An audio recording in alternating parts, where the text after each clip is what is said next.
কত? বেলা 1টা বাজে বেটা। কি 1টা বাজে? আমি যে ফজরের নামাজ পড়তে উঠলাম, নামাজ পড়ি নাই।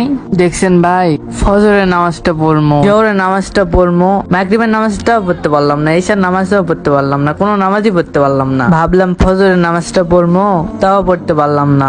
বেলা 1টা বাজে। ভাই, আমার কি মনে হইতেছে জানেন, আমার সাথে কোনো খারাপ কিছু হইতেছে। আমি শুধু নামাজ পড়তে যাবো নিয়ত করি, কিন্তু নামাজে আর যাইতে পারি না। কেমনে জানি ভুলে যাই আমি। আমার কি মনে হয় জানিস, তুই খারাপ কিছুর পাল্লায় পড়ছিস। এই জন্য তোর নামাজের দিকে মন যায় না, মন যায় শুধু খারাপ কাজে, বুঝলি? আচ্ছা ভাই, ব্যাপারটা যদি এমন হয় তাহলে আমি কি করবো? এর উপায় কি?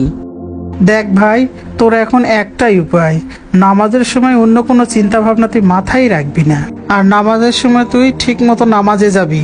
আর দেখ ভাই, রাতে শোয়ার